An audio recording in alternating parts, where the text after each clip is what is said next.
Everyone, मैं हेमंत साहू। मेरे YouTube channel Hemant Sahu study circle में आपका स्वागत है। हम कक्षा 10वीं की इकाई 10 प्रकाश का परावर्तन एवं अपवर्तन जो है इस चैप्टर की चर्चा कर रहे हैं वीडियोस में। यह तीसरी कक्षा है जिसमें हम इस अध्याय के क्वेश्चंस को देख रहे हैं। ठीक है, चलिए तो शुरुआत करते हैं। पहला जो क्वेश्चन है वह वास्तविक प्रतिबिंब एवं आभासी प्रतिबिंब में अंतर लिखिए। तो क्या होते हैं वास्तविक मतलब रियल, ठीक है, वास्तविक प्रतिबिंब और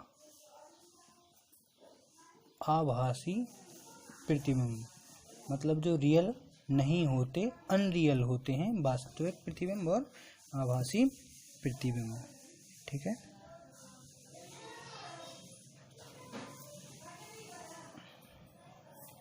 चलिए शुरुआत करते हैं वीडियो की। पहला जो पॉइंट है, इसे हम क्या कर सकते हैं, पर्दे पर प्राप्त कर सकते हैं। इसे जो है पर्दे पर प्राप्त किया जा सकता है। इसे पर्दे पर प्राप्त किया जा सकता है, जबकि इसे पर्दे पर प्राप्त नहीं किया जा सकता। इस पॉइंट को पूरा लिखना है आपको कि इसे पर्दे पर प्राप्त नहीं किया जा सकता। ठीक है, दूसरा पॉइंट, यह सदैव क्या बनता है, उल्टा बनता है। यह जो प्रतिबिंब है सदैव कैसा बनता है, उल्टा बनता है।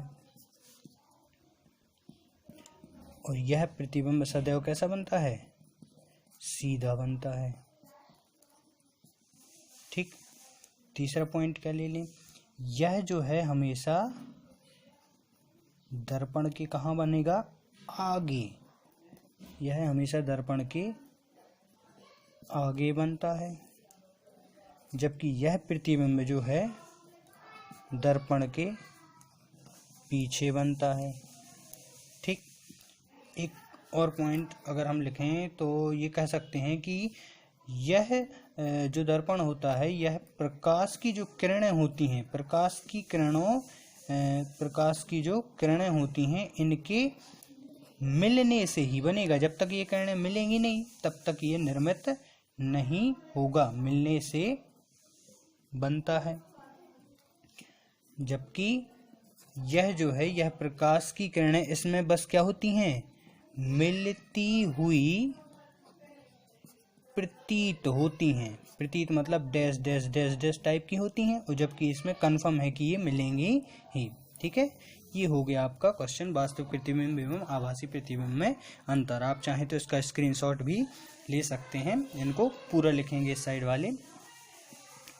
अगले क्वेश्चन की बात करें तो एक क्वेश्चन और पूछा जाता है, उत्तल लेंस और अवतल लेंस में अंतर क्या है। ध्यान रहे, दर्पण की बात नहीं हो रही। उत्तल लेंस व अवतल लेंस, उत्तल लेंस और अवतल लेंस, इनमें क्या लिखना है, अंतर लिखना है। ठीक है, चलिए पहला पॉइंट हम ले लेते हैं। उत्तल लेंस की पहचान क्या है, यह बीच में क्या होती हैं, बीच में मोटे होते हैं और किनारों पर कैसे होंगे, पतले होते हैं। बीच में मोटे और किनारों पर पतले होते हैं। इसके अपोजिट साइड कर दो, ये कैसे होंगे, बीच में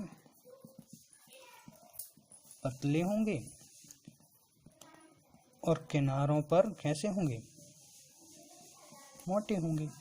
ठीक, दूसरा पॉइंट, जब इन पर प्रकाश की किरणें पड़ती हैं तो ये प्रकाश की किरणों को क्या कर लेते हैं, सिकोड़ देते हैं। मतलब जैसे उदाहरण के रूप में मान लो ये क्या हो गया, आपका एक उत्तल लेंस हो गया। ठीक है, ये क्या कर दी हमने, इसके ऊपर प्रकाश की किरणों की क्या कर दी, बौछार कर दी। ठीक है, अब ये जो प्रकाश की किरणें होंगी तो ये जो लेंस होते हैं ये क्या कर देते हैं, इनको किसी एक बिंदु पर जाकर क्या कर देंगे, इनको एकत्रित कर देंगे। ठीक है, इस बिंदु पर क्या कर दिया इन्होंने, इसको एकत्रित कर दिया। इसकी इस प्रकृति को एक नाम से और जाना जाता है कि उत्तल लेंस जो होता है वह अभिसारी प्रकृति के होते हैं। ठीक है, तो एक पॉइंट ये भी जो है हम इसको काउंट कर सकते हैं। और यहाँ पर हमने क्या देखा था कि ये जो प्रकाश की किरणों को क्या करते हैं, सिकोड़ देते हैं। जो भी इस पर प्रकाश की किरणें पड़ेंगी उनको ये क्या कर देगा, सिकोड़ देगा, ये जो लेंस होगा। ठीक है, तो इसके विपरीत इसमें कर दो, ये प्रकाश की किरणों को क्या कर देंगे, ये प्रकाश की किरणों को फैला देते हैं। ठीक है, चित्र के रूप में अगर हम देखें, ये उत्तल लेंस है, तो ये इस तरीके से क्या हो जाएगा, अवतल लेंस हो जाएगा। इसके ऊपर क्या पड़ेंगी, ये प्रकाश की किरणें पड़ेंगी। ठीक है, और चूंकि यहाँ पर हमने क्या लिखा है, ये प्रकाश की किरणों को फैलाएगा, मतलब ये बिंदु पर नहीं लाएगा, ये इनको दूर दूर कर देगा। ठीक है, ये हो गई प्रकाश की किरणें, जिनको क्या कर दिया, इसने फैला दिया। अगर ये अभिसारी प्रकृति थी तो इसको नाम दिया जाता है अपसारी प्रकृति। किसकी, अवतल लेंस की। अपसारी प्रकृति कौन दर्शाते हैं, अवतल लेंस, और अभिसारी प्रकृति कौन दर्शाते हैं, उत्तल लेंस। ठीक है, चौथा पॉइंट अगर हम देखें तो चौथा पॉइंट बड़ा सरल है कि इसका उपयोग कहाँ होता है। ठीक है, उत्तल लेंस का और अवतल लेंस का, तो जो है दूर दृष्टि दोष, जो हम चश्मे बनवाते हैं तो उन चश्मे में जिस प्रकार की जिस व्यक्ति को समस्या होती है तो उससे संबंधित निवारण हेतु जो है उस दोष को दूर करने के लिए इस लेंस का जो है उपयोग किया जाता है, किसका, उत्तल लेंस का। और अवतल लेंस किस में यूज होगा, सिंपल सी बात है, ये दूर है तो ये क्या होगा, निकट दृष्टि दोष। ठीक है, इसमें इसका उपयोग होता है। एक और शॉर्टकट याद रख सकते हैं कि किस लेंस में उपयोग होता है। तो देखो, दूर शब्द में कितने शब्द हैं, 2, और उत्तल में कितने हैं, लगभग 3। इससे तो कम है, देखो 1 2 3 और ये 3.5, क्या आधा है, इसको ना भी जोड़ें तो 3, 1 2 3 4 है ना। तो 2 में 3 मतलब कम में कम, और यहाँ पे निकट शब्द में कितने हैं, 3, और यहाँ क्या है, 4, तो 3 4 2 3 3 4 है ना, ज़्यादा में ज़्यादा। ठीक है, ये शॉर्टकट है ध्यान रखने के लिए कि किस लेंस का उपयोग किस लेंस में होता है, क्योंकि अक्सर हम जो है इसको नज़रअंदाज कर जाते हैं और भूल जाते हैं। ठीक है, एक पॉइंट के रूप में और लिख सकते हैं, वैसे तो 4 नंबर का क्वेश्चन आता है तो 4 जो है पॉइंट काफ़ी हैं, फिर भी एक और याद रख लें कि ये जो उत्तल लेंस होते हैं या उत्तल इनकी बात अगर करें तो ये मुख्य रूप से 6 स्थितियों में क्या बनाएगा, प्रतिबिंब बनाएगा। मतलब उत्तल लेंस से जो बनने वाले प्रतिबिंब होंगे उनकी कितनी स्थितियां होंगी, 6 स्थितियां होंगी। तो अवतल से कितनी बनेंगी, इससे बनती हैं 2 स्थितियां, मतलब इसके जो प्रतिबिंब होंगे वह 2 स्थितियों में बनेंगे। ठीक है, ये था आपका उत्तल और अवतल लेंस में जो अंतर की बात हो रही है वह वाला क्वेश्चन। ठीक है,